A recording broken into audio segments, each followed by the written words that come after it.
NASA के James Webb space telescope के द्वारा यूरेनस की खींची गई कुछ शानदार तस्वीरें और कुछ रिसेंट डिस्कवरीज जिन्हें आज हम इस वीडियो में जानेंगे। यूरेनस हमारे सोलर सिस्टम का 7वां ग्रह है, जो कि एक गैस जाइंट है जिसके बारे में शायद आपने बहुत कम सुना होगा क्योंकि इसे रेयरली ही मेंशन किया जाता है। लेकिन जेम्स वेब स्पेस टेलीस्कोप की एडवांसमेंट के कारण हमने खोज निकाली है कुछ तस्वीरें।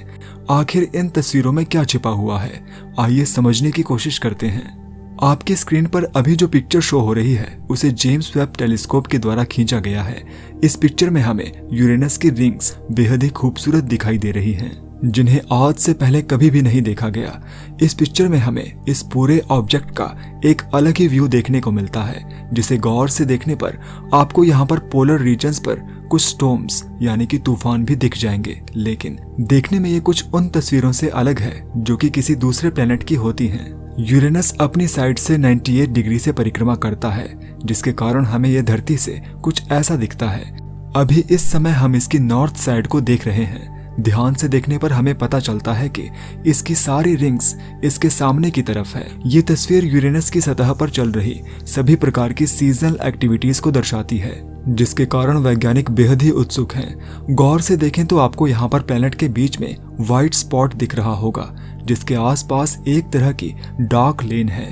लेकिन आखिर ये है क्या, इसका जवाब वैज्ञानिकों के पास भी नहीं है। शायद ये किसी प्रकार की एक्सट्रीम एक्टिविटी हो सकती है जो कि प्लेनेट पर घट रही हो। हालांकि हमें जो इमेज प्राप्त हुई है वो भी कुछ ज्यादा साफ नहीं है, क्योंकि इसमें प्लेनेट की कुछ रिंग्स मिसिंग हैं जो कि एक्चुअल में एग्जिस्ट करती हैं, जैसे कि यूरेनस की सबसे करीबी रिंग्स जिसे जेटा रिंग्स कहा जाता है, जो कि तस्वीर में बेहद ही धुंधली दिख रही है। यूरेनस के पास तकरीबन 27 चंद्रमा हैं, जिनमें से 9 चंद्रमा हमें इस तस्वीर में देखने को मिलते हैं। खास बात यह है कि इनमें से कुछ चंद्रमा प्लेनेट की रिंग्स में मौजूद हैं, जो कि पिछले टेलीस्कोप से देखने पर इनविजिबल थे। एरियल, मिरांडा, ओबेरॉन और टाइटेनिया प्लेनेटरी सिस्टम में मौजूद कुछ सबसे ब्राइटेस्ट और लार्ज मून हैं। इस तस्वीर में हम वॉर्टेक्स देख सकते हैं, यानी कि एक प्रकार का भंवर जिसे प्लेनेट के नॉर्थ साइड पर देखा जा सकता है। वैज्ञानिकों ने सबसे ज्यादा उत्सुकता इसे लेकर ही दिखाई है, जो कि इस प्लेनेट पर रिसर्च कर रहे थे। इस स्पॉट के इतना ज्यादा व्हाइट होने का कारण वैज्ञानिक बताते हैं कि ये जगह बाकी यूरेनस के मुकाबले बेहद ही ज्यादा गर्म है। हालांकि इसके बारे में हमें इस तस्वीर से कुछ ज्यादा तो पता नहीं चला है, लेकिन भविष्य में शायद हमें इसके रहस्यों के बारे में और भी कुछ पता चल सकता है। यूरेनस को कभी भी इस तरह से नहीं देखा गया जैसा हमें ये इस नई पिक्चर में देखने को मिलता है। हालांकि हब्बल टेलीस्कोप के द्वारा भी यूरेनस की कुछ पिक्चर्स ली गई हैं, लेकिन वो इतनी क्लियर नहीं है और ना ही उसमें रिंग्स को साफ साफ देखा जा सकता है। लेकिन अभी हम इन 13 रिंग्स को बहुत ही अच्छी तरह से देख सकते हैं। लेकिन अभी फिलहाल तो वैज्ञानिक सिर्फ और सिर्फ प्लेनेट के पोलर कैप्स को ही खोजना चाहते हैं। इसका कारण है यहाँ पर हो रहे एटमॉस्फेरिक स्टॉर्म्स, जो कि सीजनल हैं, और आपको हैरानी होगी कि इसका एक सीजन 21 सालों का होता है, क्योंकि यूरेनस सूर्य का एक चक्कर 84 सालों में लगाता है, जिसके कारण हर एक सीजन के बाद ये कम्प्लीटली ट्रांसफॉर्म हो जाता है। यानी धरती से आप जब भी इसे देखेंगे तो ये आपको पहले के मुकाबले कुछ अलग ही दिखेगा। लेकिन ये सीजनल चेंज का मामला सिर्फ यूरेनस तक ही सीमित नहीं है। यही सेम प्रोसेस इसके चंद्रमा के साथ भी घटित होता है।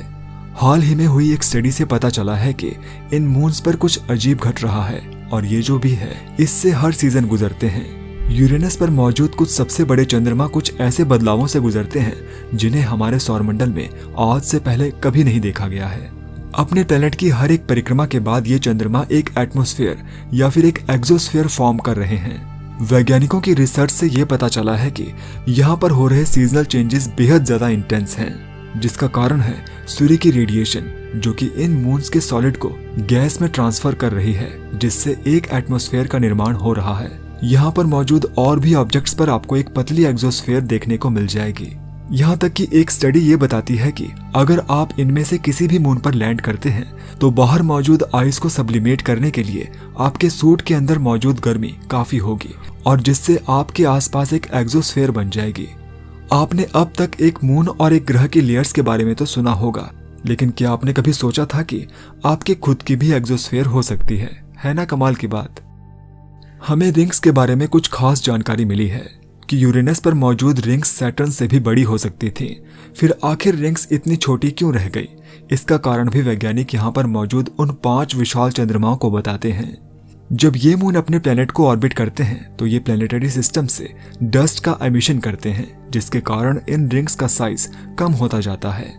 बाय कंडक्टिंग डायनामिक सिमुलेशन इस्तेमाल करके वैज्ञानिकों ने यूरेनस के आसपास कुछ ऐसी जगह खोज निकाली है जहां पर सिर्फ कुछ मिलियन सालों में ही तकरीबन 35% मास का लॉस देखा गया है, और जिनका कारण है ये मून्स, और शायद इनके कारण ही आने वाले कुछ करोड़ों सालों में रिंग्स और भी ज्यादा छोटी होती जाएगी।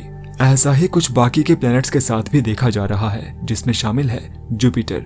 जुपिटर प्लैनेट की रिंग्स समय के साथ बेहद ही छोटी होती जा रही हैं। बात करें कि आखिर रिंग्स किस तरह फॉर्म हुई है, तो वैज्ञानिकों को इसके पीछे कोई भी एंशिएंट इवेंट नजर नहीं आता जिससे ये रिंग्स बिलियंस ऑफ ईयर्स पहले बनी हो, क्योंकि ये रिंग्स सिर्फ कुछ 100 मिलियन सालों पहले ही बनी थी।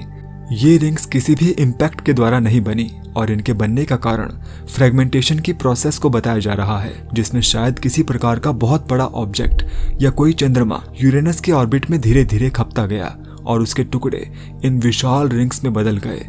इस प्रोसेस को वैज्ञानिकों ने टाइडल डिसरप्शन का नाम दिया है, जिसमें ये किसी भी ऑब्जेक्ट को स्लोली स्ट्रेच करके रिंग्स में फॉरवर्ड कर देता है, लेकिन ये रिंग्स कुछ 100 मिलियन ईयर्स तक ही टिकती हैं। कैलकुलेशंस हमें बताती हैं कि रिंग्स इन तीनों गैस जायंट्स प्लैनेट के आसपास कितनी दूरी तक एक्सटेंड कर सकती है। जुपिटर के विशाल आकार के कारण इसकी रिंग सबसे ज्यादा विशालकाय है, और इसके बाद आती है यूरेनस की रिंग्स, जो कि सेकंड बिगेस्ट है, लेकिन सबसे लार्जेस्ट रिंग सैटर्न के पास है, जो कि धरती से भी देखी जा सकती है। स्टडी ये बताती है कि यूरेनस की ये रिंग्स किसी समय सैटर्न की रिंग्स से भी ज्यादा बड़ी या फिर उसके बराबर ही हुआ करती थी, लेकिन समय के साथ प्रोसेस में इनका साइज छोटा होता गया, और शायद ऐसा ही कुछ हमें सैटर्न्स रिंग्स के साथ भी भविष्य में देखने को मिलेगा। चंद्रमा पर मौजूद वॉल्केनो से एमिट हुआ मटेरियल स्पेस में पहुंचकर इन रिंग्स में चला जाता है। ये एक तरह का रिन्यूएबल इवेंट है, जिनके कारण ये रिंग्स उतनी तेजी से कम नहीं होंगी जितनी तेजी से ये होनी चाहिए थी। रिंग्स के अलावा भी यूरेनस पर वैज्ञानिकों को कुछ और मिला है। लास्ट डिस्कवरी में एस्ट्रोनॉमर्स ने यूरेनस पर इंफ्रारेड अरोरा को कंफर्म किया है। हालांकि वैज्ञानिकों को यहाँ पर इन अरोरा के होने का शक पहले से ही था। जिस प्रकार से अल्ट्रावायलेट अरोरा सैटर्न और जुपिटर पर मौजूद है, और यहाँ धरती पर ऑप्टिकल अरोरा, यूरेनस पर मौजूद ये अरोरा इन सभी से अलग है। यहाँ पर मौजूद ये अरोरा सूर्य की मदद से नहीं बन रही। इनके बनने का कारण बेहद ही रहस्यमयी है, जो कि वैज्ञानिकों को ठीक ढंग से नहीं पता। फिर भी थ्योरीज की माने तो इनके बनने का कारण यूरेनस में मौजूद स्ट्रेंज मैग्नेटिक फील्ड्स को बताया जा रहा है, क्योंकि ये मैग्नेटिक फील्ड बहुत ही अजीबोगरीब है, जिनका कारण है इनका घूमना। इनके मिस अलाइनमेंट के कारण यूरेनस के अरोरा बाकी सभी प्लैनेट से बहुत ही यूनिक है।